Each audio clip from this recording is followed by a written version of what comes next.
Welcome back, everyone, to Ask BROJO Anything with myself, Dan Munro, and Mike. Got a couple of questions for you today, so we answer the questions for our BROJO Gold members as a priority, and then we'll try to get to the other questions after that.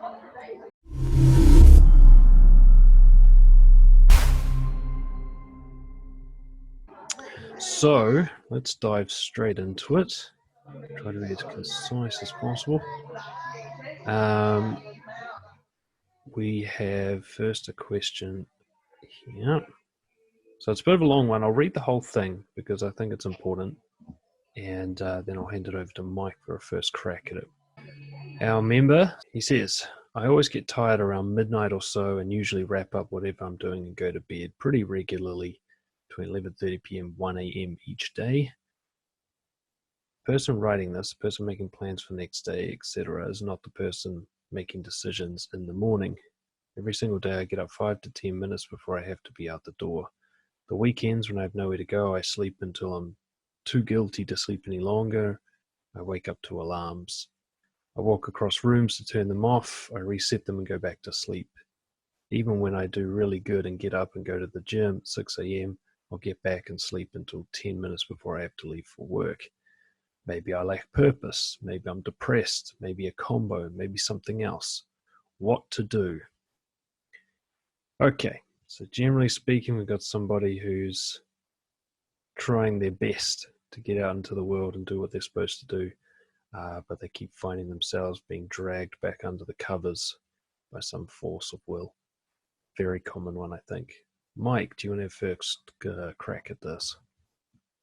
Yeah, this is such a common one, and I can relate to this quite deeply on a personal level too. It's something I struggled with for quite a few years.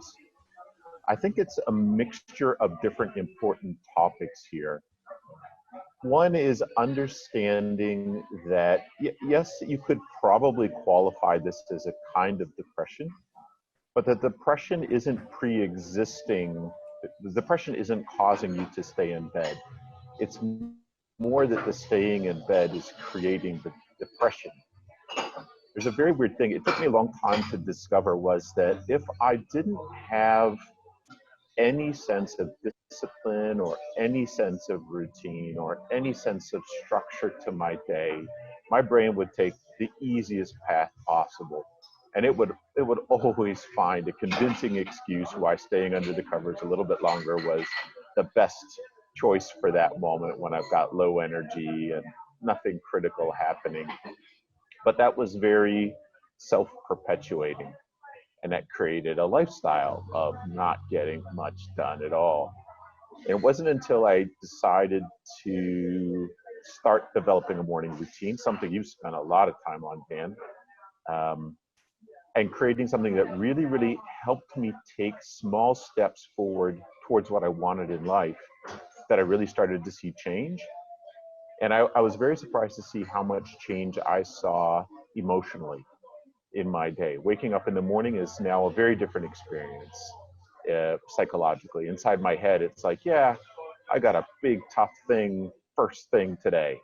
You know, I'm going to go smash the gym for an hour and a half. I'm going to do some writing. Before 11 o'clock, I'm going to have a day's worth of work done. That's daunting. And somehow it's invigorating at the same time. It has a really impressive implications for how my brain works. What have you found with your morning routine? What do you do now for your morning routine, man? Yeah, so for mine, it's pretty basic. It's a cold shower to begin, with all the standard brushing teeth and all that kind of stuff, and breakfast and a little chat to warm me up socially. Then I do a kind of body warm-up thing, nothing too strenuous, just kind of loosen up my limbs. And then I do 5 minutes of meditation.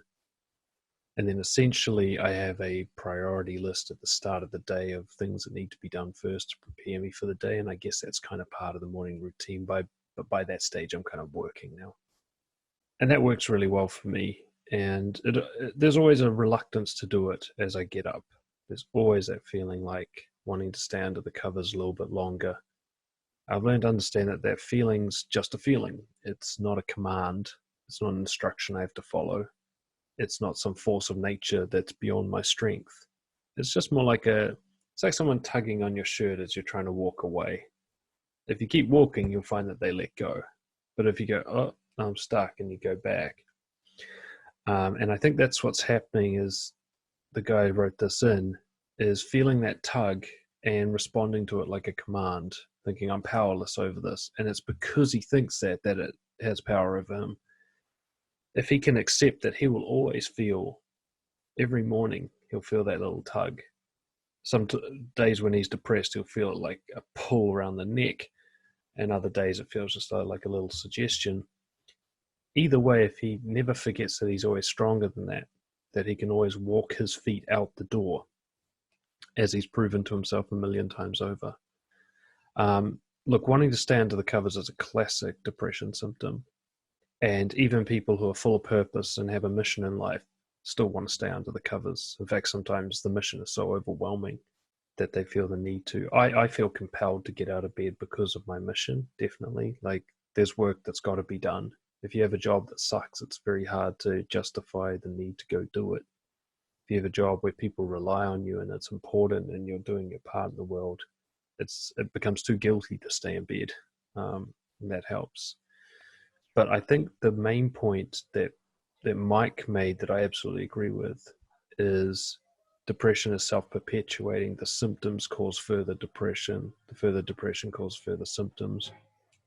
You can't do much about the depression, but you can do a lot about the symptoms. It's a weird one, but you act as if you're doing well, and you actually counteract a lot of the effects of depression. If you act as if you're depressed, you become depressed. You can make yourself depressed by just being lethargic and uninvolved and staying in bed a lot. You'll become depressed, and I think that's the tragedy of depression, as not just as a feeling, but as a psychological illness, is that it convinces you that you can't do the things that you should be doing. And it's a lie. It's a little bit of a manipulation by your brain to try and stop you from doing stuff. But when you then follow that lie as an instruction, you create the truth. You create, look, I can't do anything, I'm powerless, which further enables the depression.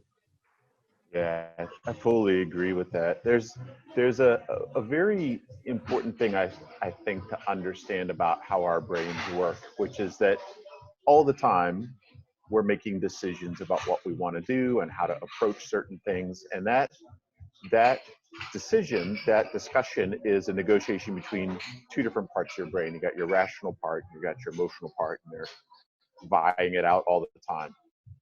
When you go to bed, your rational part's wide awake. It's got great plans for the future. It knows who you want to be. It's got this vision for where you're going to go, and it makes this awesome marker board full of things you're going to do tomorrow. But when you wake up in the morning, that rational part's asleep, and the emotional part just can't be fucked with doing anything that's going to require any significant amount of work.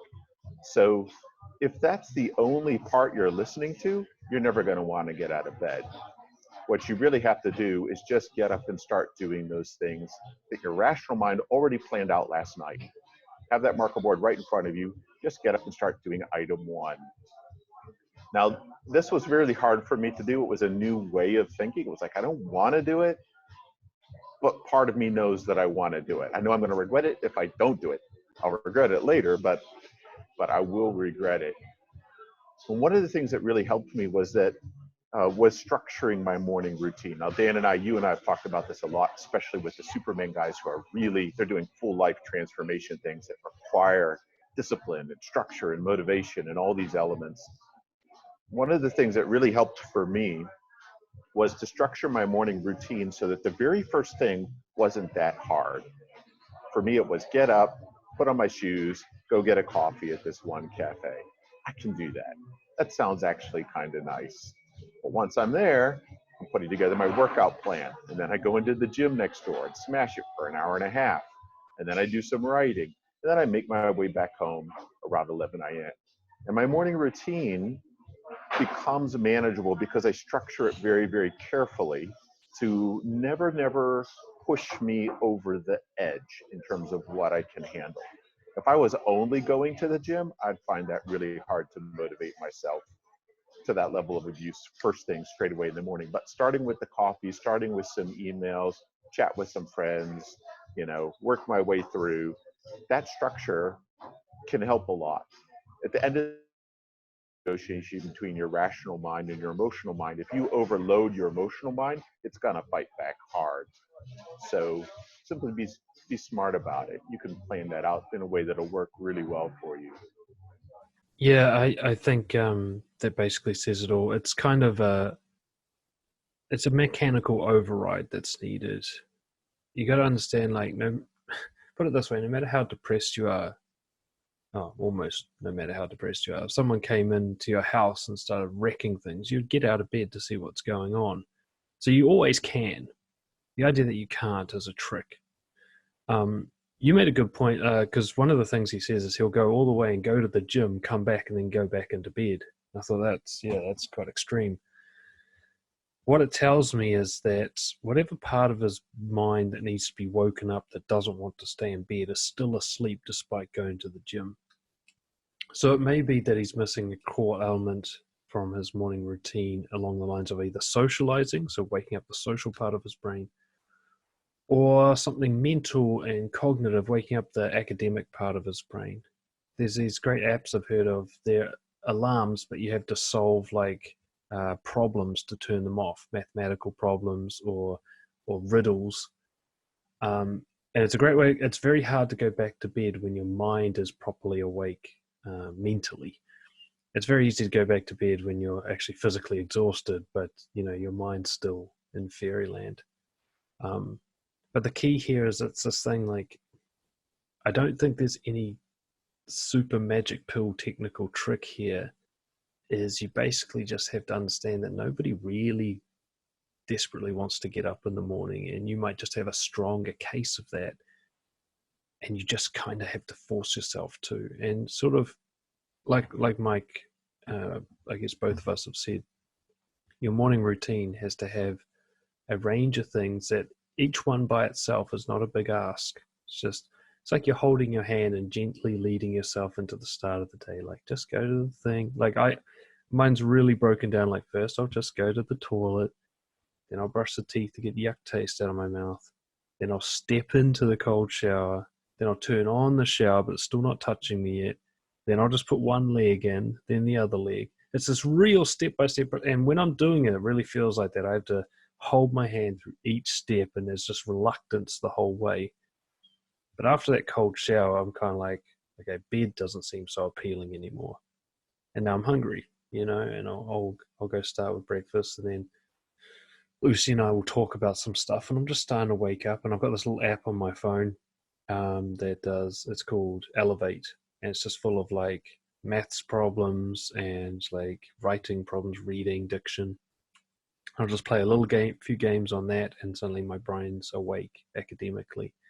So by the time I get started, like, bed just seems like a really unappealing place. Like, I'm too awake. And that's all I got really for this one. That being said, if you find that this is really chronic and long term, you may in fact have depression. You may in fact be to the level where some form of medication is required. And I think you're going to bed far too late. 1 a.m. is too late for someone who has sleeping problems. Yeah, just a final note on that from my perspective. I've been in this exact same situation. At the time, I definitely would have described it as depression, possibly needing medication. But looking back at that period of my life and recognizing it for what it was just a natural resistance that my brain had to being challenged and being in that situation. And one of the things that I found really intriguing was the realization that at the beginning, it's never going to be easy to push yourself to grow. Your brain's going to resist that. It wants to be lazy. Your reptile brain's designed to conserve as much energy as possible. It's a survival mechanism, so it's going to fight you. But once you start doing it a little bit, once you start taking those cold showers, doing that little bit of work, and you start seeing the benefit, your emotional brain starts to see it differently. Now my brain, when I wake up in the morning, I'm like, Jim, that sounds pretty good. I like where it's gotten me so far. I like where it's going to take me next. I want to see that. And I no longer feel that huge, like, oh my God, this is so undesirable and difficult. So give it a bit of time. Your job is to make it something that you are able to achieve for now. You don't have to enjoy it. Let the enjoyment grow naturally. It will happen. Great questions today. We really appreciate them, guys. Keep them coming. I think that about wraps it up for this week. Absolutely. Yeah, keep those questions coming in, and we'll try and tackle them at least once a week or once every other week, maybe. Mike, thanks again, and we'll see you all next time. Cheers. See you soon.